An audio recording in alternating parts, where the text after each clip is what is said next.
matters to you.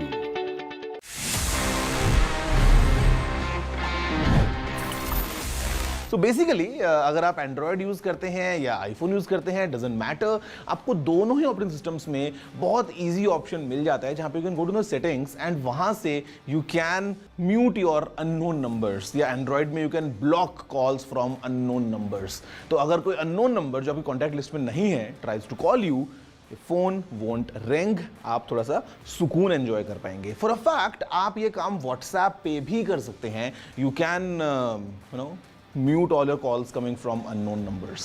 ये बहुत अच्छा तो है ही, but I would say it's also very important to avoid these scam calls, because sometimes it's just a normal spam, but sometimes it's scammers calling you, approaching you, just trying to take some money out of your pocket. तो उससे बचने के लिए भी it's a nice way for us to avoid any unknown numbers. जैसे मैंने just अभी किया, मतलब I'll turn on the setting. You can do it too. It's a nice tip. Please share with all your friends.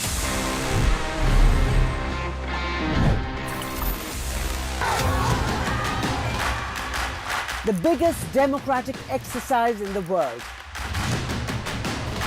Team NDTV covers it from ground zero. BJP really had to fight a tough election this time. Unprecedented exercise.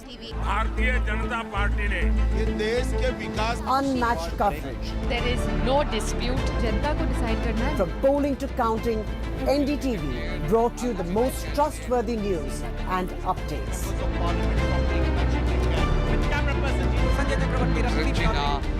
Elections mean NDTV.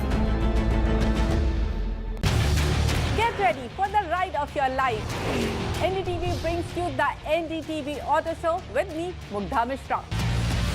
From the fastest supercars to the sleekest new energy vehicles to your trusted daily ride, we cover it all. Every Saturday at 10:30 a.m. and Sunday at 8:30 p.m. only on NDTV 24/7. Your next great escape starts here. NDTV proudly upholds its legacy of trust and credibility. According to the prestigious Reuters Institute's Digital News Report 2024, NDTV is the top-most news platform in the country. Number one in both online and offline reach in India. Beating all its competition, NDTV stands for trust.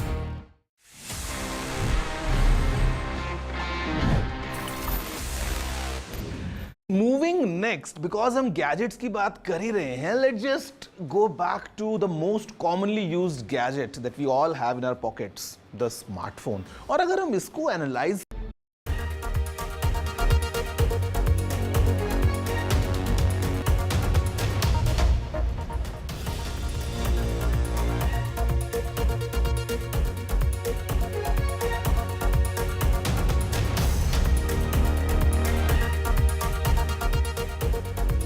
You are watching the world 24/7 on the NDTV network.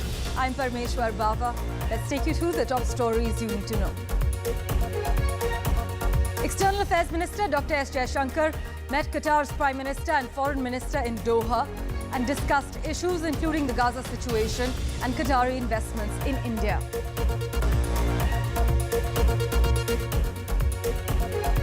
US President Joe Biden's much criticized performance in the US presidential debate against Republican frontrunner Donald Trump has raised eyebrows.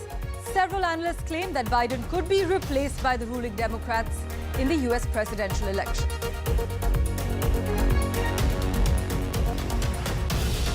Iran will hold a runoff presidential election, pitting a little-known reformist against a hardline former nuclear negotiator after results released showed the lowest ever poll turnout in the Islamic Republic's history.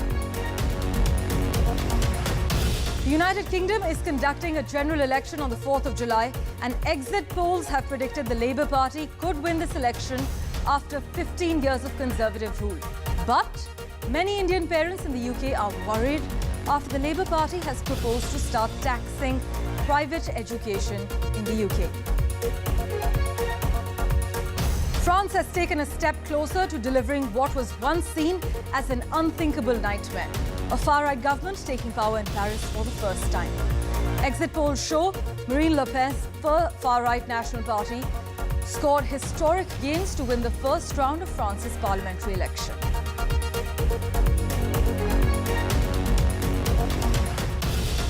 Hurricane Beryl delays Team India's homecoming. The T20 World Cup winning team is currently stuck in Barbados.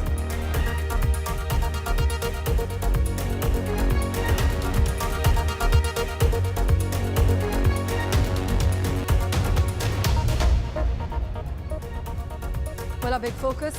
External Affairs Minister Dr. S. Jaishankar met Qatar's Prime Minister Mohammed bin Abdul Rahman bin Jassim Al Thani in Doha and reviewed bilateral relations with a focus on politics, trade, investment, energy, technology, culture, as well as people-to-people ties. Dr. Jaishankar also exchanged views on regional and global issues with Sheikh Mohammed, who holds the portfolio as foreign minister there.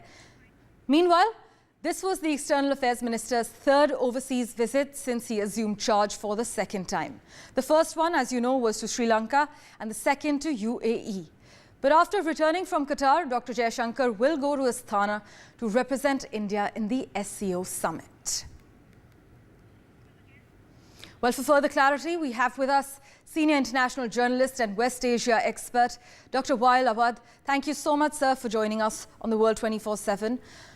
After hectic behind-the-scenes diplomacy about just 5 months ago, Dr. Jaishankar's visit comes after Qatar released 8 former Indian Navy personnel who were sentenced to death after being arrested. How significant do you believe this trip is? And is there something to read between the lines? Thank you and good morning to you. I believe it is a very important visit, and I think the release of the 8 Indian prisoners is a history now, because the relation between the two countries has been fostering for years. And also the India have a great importance of the oil security, especially from Qatar, where you're having, more than 48% of Indian requirement of NGP coming from Qatar. And in terms of bilateral investment, in terms of defense cooperation, in terms of the Gulf security, these are issues to be taken in consideration, especially with India asserting its position in the presence of the Gulf country. Therefore, we see this visit as a very important on the bilateral between the two countries, and also in general in the relation India and the GCC countries. Right. Just picking up on what you said, Dr. Awad, Qatar is home to about 8 lakh strong Indian diaspora. It's emerged as an important commercial partner for India. We've got a two-way trade currently worth $20 billion a year. We also know India imports gas from Qatar. But you think Qatar has been increasingly seeking to attract India's attention amid New Delhi's bonhomie with the UAE?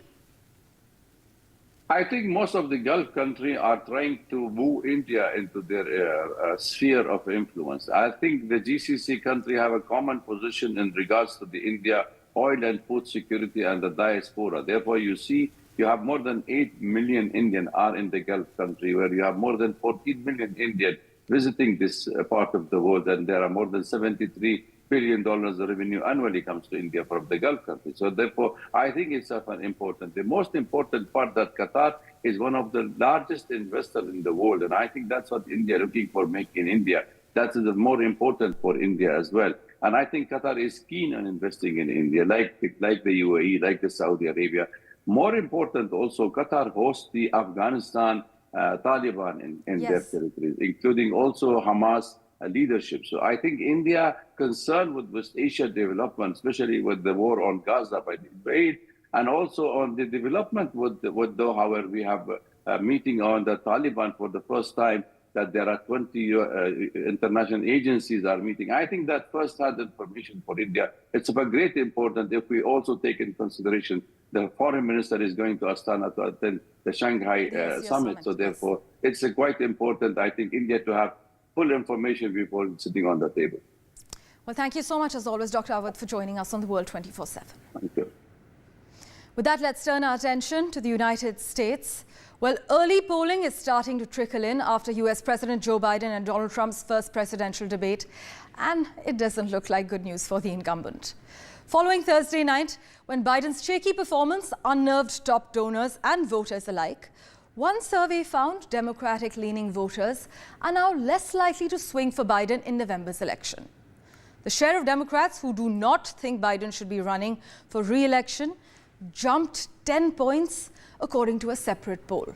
Here are the details for you. Let's make some noise one more time for President Joe Biden!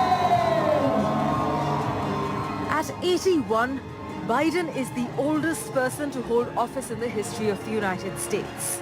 And having already faced scrutiny over his age and ability to run in this year's elections, Friday's presidential debate was meant to serve as a saving grace for Biden to prove his capability to perform as a leader. What I do know, I know how to tell the truth.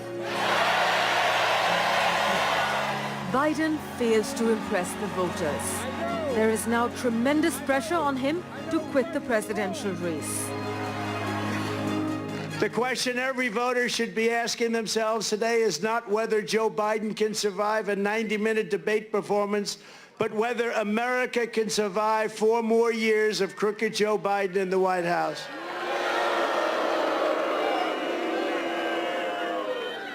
In fact, I don't know if we can really survive 5 more months. Come here today. Joe Biden is yet to be confirmed as the nominee, and after his performance at the debate, the question on everyone's mind is whether he is truly fit to run. And if not, who will Trump be running against? A new poll has found Vice President Kamala Harris as the top choice to replace President Joe Biden should he abandon his re-election campaign. A Data for Progress flash poll conducted on Friday found Harris was the most popular choice to replace Joe Biden. The poll surveyed 1,011 U.S. likely voters, including 387 Democratic likely voters, and has a margin of error of 3 percentage points. The poll revealed that 39% of Democratic respondents would choose Kamala Harris if the Democratic Party was to hold a convention to find a replacement to Biden. California Governor Gavin Newsom's name is doing the rounds as a possible replacement. Newsom is known to support the Democrats outside of his home state. Michigan Governor Gretchen Whitmer, who has been in favor of stricter gun laws, repealing abortion bans, and backing universal preschool, has long been seen as a potential successor to Biden. Whitmer has already hinted at her interest in the presidency in the past by saying that she would see voters in 2028. In recent tweets, Republicans have also shared their predictions. Republican U.S. lawmaker Ted Cruz highlighted his past speculation of former First Lady Michelle Obama replacing Biden as president. And former South Carolina Governor Nikki Haley has expressed that Biden will be replaced by a younger and more vibrant candidate. Meanwhile, Joe Biden has shown no signs of dropping out of the presidential race and continues to vouch for his candidacy. I know I'm not a young man. State the obvious. Well, I know.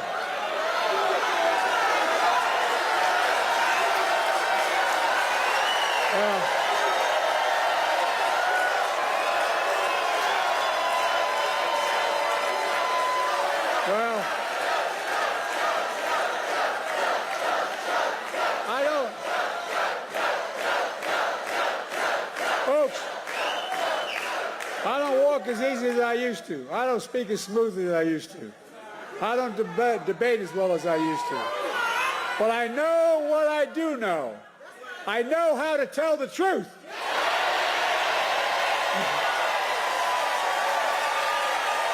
I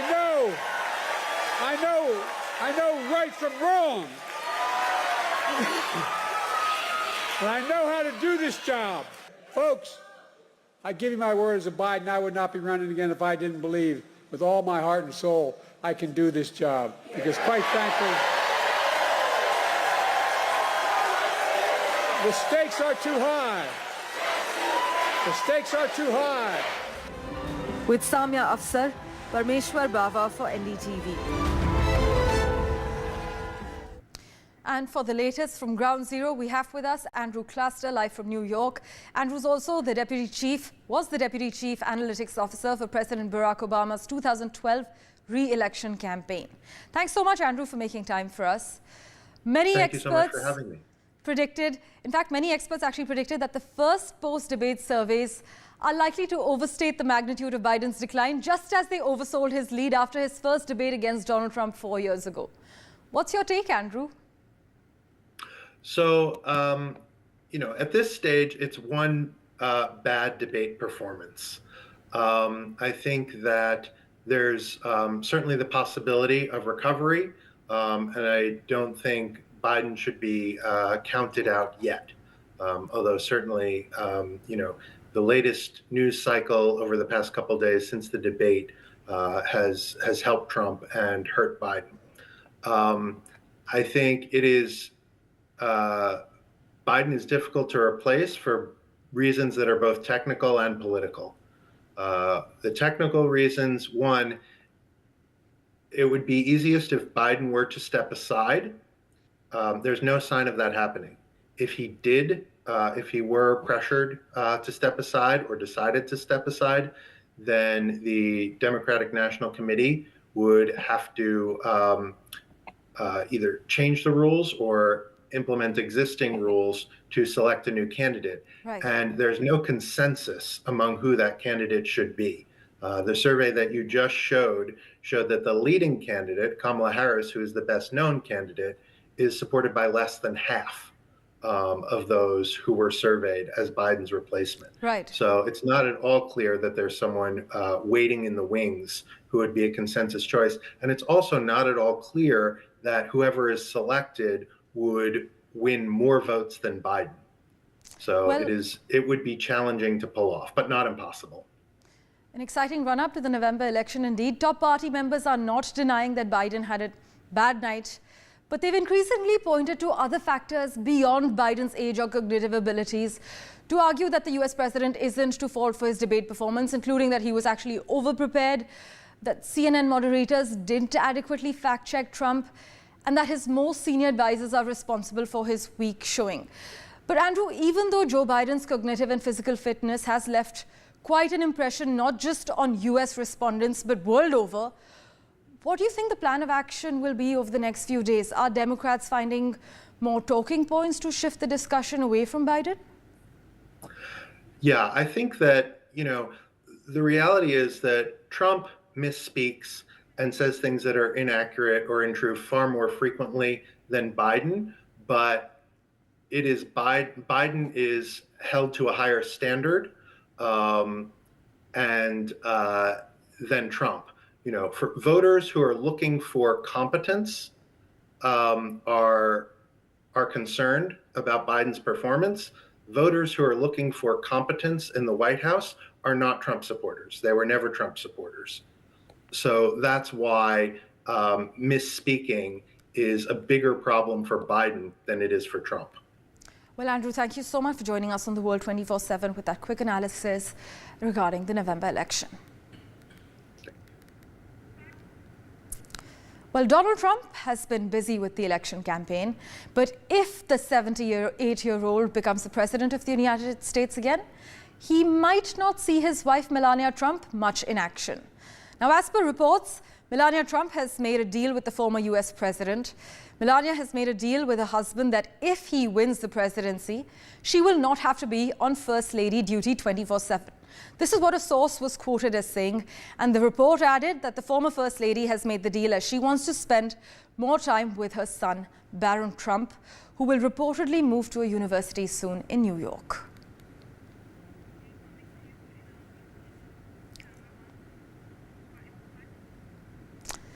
Switching our attention now to Iran, where they'll hold a runoff presidential election, pitting a little-known reformist against a hardline former nuclear negotiator, after results showed the lowest ever poll turnout in the Islamic Republic's history. More than 60% of voters cast no ballot in the race that saw reformist Masoud Pezeshkian beat Saeed Jalili, who actually competed alongside two other hardliners. With Jalili now alone in facing the cardiac surgeon, Pezeshkian's campaign would need to draw voters to the July 5th runoff in an election they've otherwise not taken part in as public anger hardens, following years of Iran facing economic hardships and mass protests under its theocracy.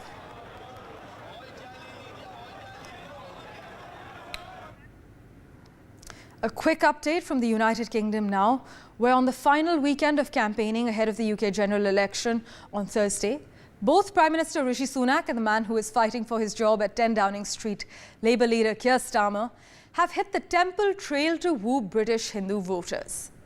While 44-year-old Sunak was at the Baptist Swami Narayan Mandir in Neaston on Sunday to promise to keep trying to make the community proud, 61-year-old Keir Starmer Well, Starmer chose another North London Swaminarayan temple in Kingsbury. He was there on Friday to reiterate his commitment to building a strategic partnership with India.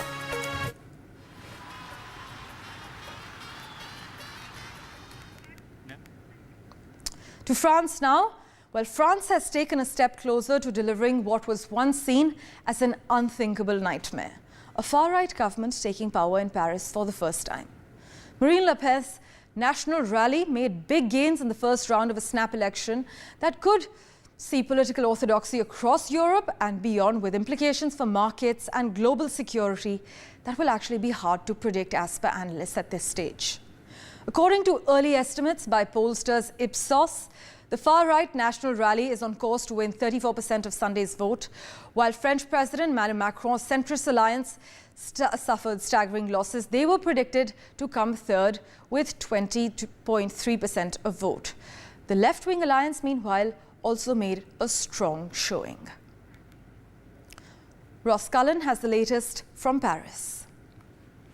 President Macron's decision to call a snap election was seen as a great gamble, and there is no doubt about it. On Sunday evening local time, after the release of the preliminary results, it's a gamble that has failed. France's far-right populist party, the National Rally, is now the preeminent political force in France, winning the first round of the French election and all but certain to have the greatest number of seats in the National Assembly after next week's decisive second round of voting on the 7th of July. Speaking on Sunday evening local time after the first projection of the results came out, Marine Le Pen, the party's figurehead, said that democracy has spoken. We are the true change the country needs. She urged her supporters to vote for the party in the second round next week. And we also heard from the party that came second, a coalition of the left wing, the far left and the Greens and the Socialists, the New Popular Front. Their spokesman Jean-Luc Mélenchon also speaking on Sunday evening local time, and he said that we have inflicted a heavy defeat on Emmanuel Macron's political project. We are the party of human rights, calling for all supporters to vote against the National Rally next week and vote for his political project. And we did also hear from one of the spokesmen for Emmanuel Macron's centrist alliance, and he did say that he urged supporters to vote for the moderate centre, not to vote for the far left and left-wing coalition, not to vote for the far right either, and to stick with the presidential majority in the centre. But there is no doubt about it, Emmanuel Macron completely humbled, his political project completely humbled as well, taking his party from 171 seats in the last parliament, the biggest party in the National Assembly, to a projection of just 70 seats in third place. It's going to be very difficult for the president to see out his remaining 3 years of his term with any tranquility. He asked for clarity and serenity. That is very unlikely, because he is all but certain to have to work with a prime minister from a completely different political ideology come July the 8th. Ross Cullen, NDTV, Paris. Well, news and updates continue in a moment, right after this very short break.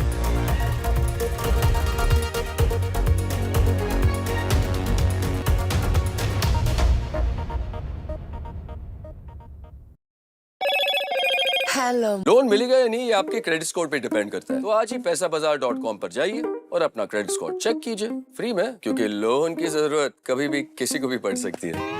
बस acting करा लो इनसे। पैसाबाजार.com, credit score check, आदत अच्छी है। Stay informed and entertained with the new and updated NDTV News app. You can watch all our channels live, listen to podcasts, read breaking and exclusive news from around the world and more. Download the NDTV app today and get access to the best journalism and storytelling on your smartphone or tablet. The NDTV app. News that matters to you. Stay informed and entertained with the new and updated NDTV News. Conducting a general election on the 4th of July, and exit polls have predicted the Labour Party could win this election after 15 years of Conservative rule. But many Indian parents in the UK are worried after the Labour Party has proposed to start taxing private education. And if the Labour Party does tax private education, Indian parents will have to pay about 20% more, or as Radhika Iyer finds out, remove their children from existing independent schools. Nearly 2 lakh signatures by parents in the UK to stop the Labour Party from applying VAT or tax on private education in the UK.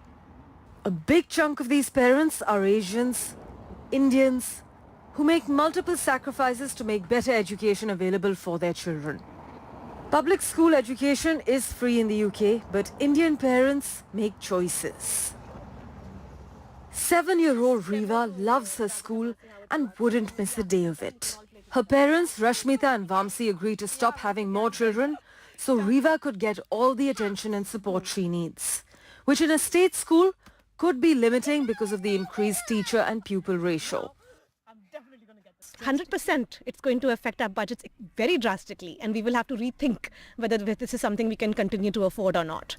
And I think one of the biggest problems with this decision is that it's going to further burden state schools, because they're not going to be parents who are going to be able to afford, they are parents who are working crazy to, be able to afford private school. And those people are not going to be able to afford it. And state schools are actually going to be burdened more because of this. They're already stressed, and any relief that they might get from extra funds that are coming there is going to get taken away by the burden of the extra students that are going to have to attend state school. There are close to 2,500 private and independent schools across the UK. A recent survey of 2021 revealed that 42% of the pupils in these private and independent schools are of Asian or Indian background, taking extra tuitions beyond school hours. Guy Ayling has been the head teacher at private schools for over a decade in Devon in England.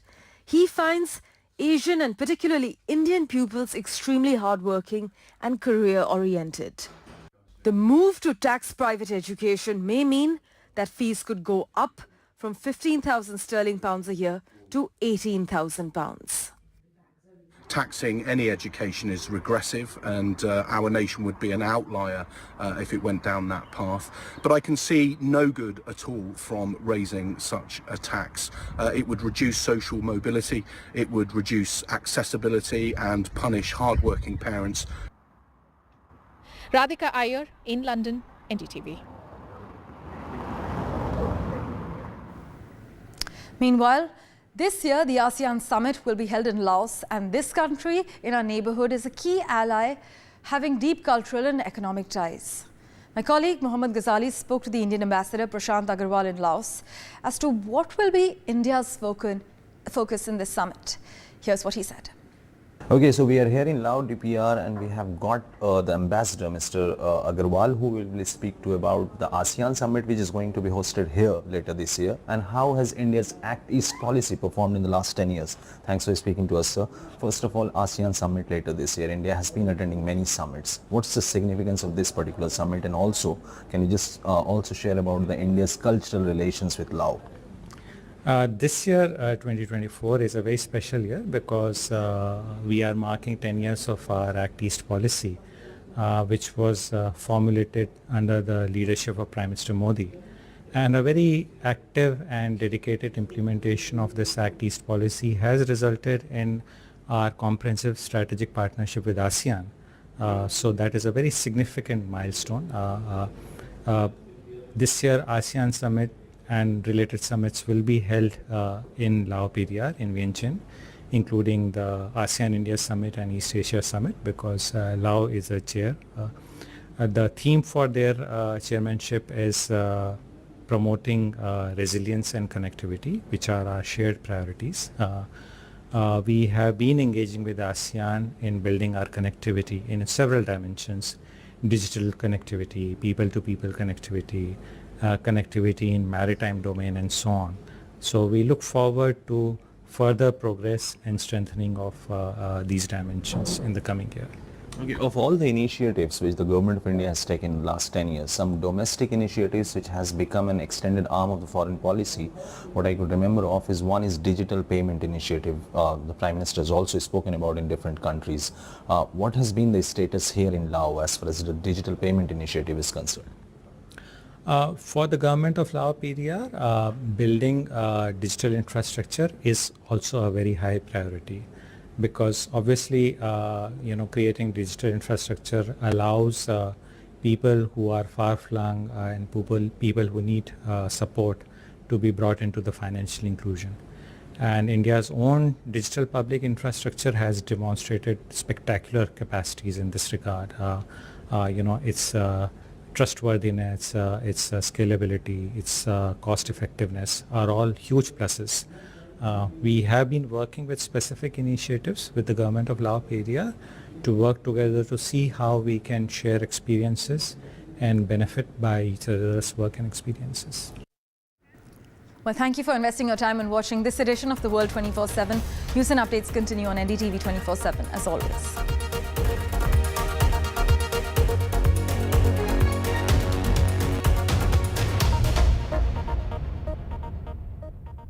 Loan मिलेगा या नहीं ये आपके credit score पे depend करता है। आज ही जाइए पैसाबाजार.com पर और अपना क्रेडिट स्कोर चेक कीजिए फ्री में, क्योंकि लोन की जरूरत किसी को भी कभी भी पड़ सकती है। चल एक्टिंग थोड़ा भेल बनो।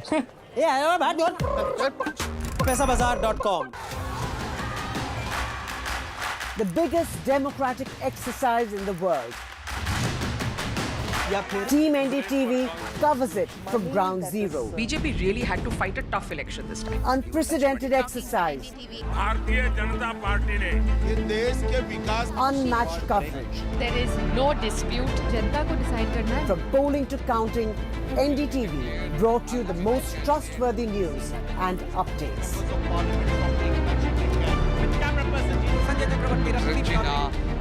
Elections mean NDTV.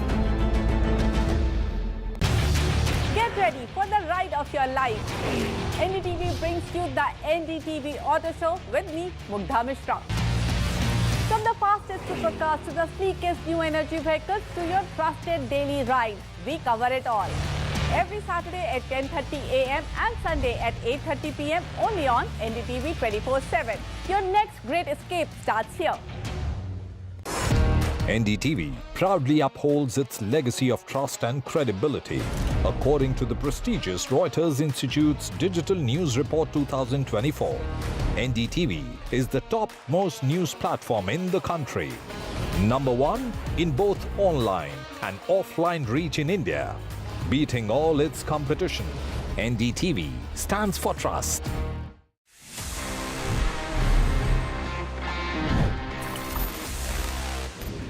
Moving next, because हम gadgets की बात कर ही रहे हैं, let's just go back to the most commonly used gadget that we all have in our pockets, the smartphone. और अगर हम इसको analyze करें, तो आपको लगता होगा this is just a device to play games.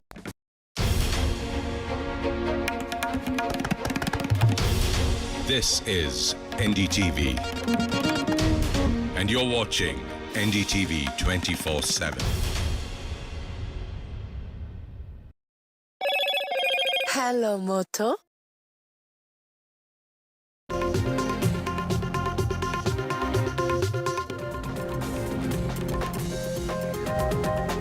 New criminal laws take effect today. Three criminal codes replace the colonial laws, including the IPC, and the police across the states will be holding a special event that's going to be taking place today. And the Parliament set for a heated debate on the NEET row that's coming up in Parliament. That's what's expected. And the Aam Aadmi Party will also be protesting against the misuse of agencies, while Anurag Thakur of the BJP is to lead the motion of thanks debate.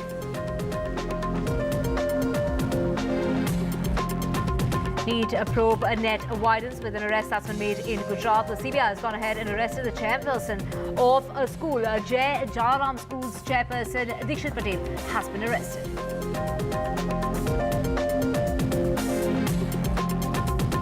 In the cash for marks scam in Assam's Guwahati University, the CID there has gone ahead and made arrests to the tune of 9 students in the marksheet scam. And External Affairs Minister Jaishankar meets with Qatar's Prime Minister. This is in order to review the bilateral relations.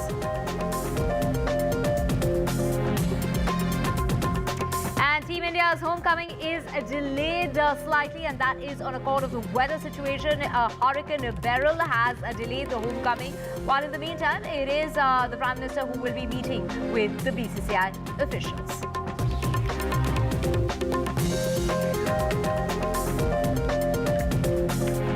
very good morning. You're watching NDTV 24/7. I'm Divya Vaza. We have a whole lot lined up for you, including Maria Shakil joining us from outside the Parliament. Maria, a stormy session expected as far as the Parliament is concerned, with a heated debate on the knee trial, and it's also the Aam Aadmi Party who's likely to protest against the misuse of agencies. That's right, Divya. So it's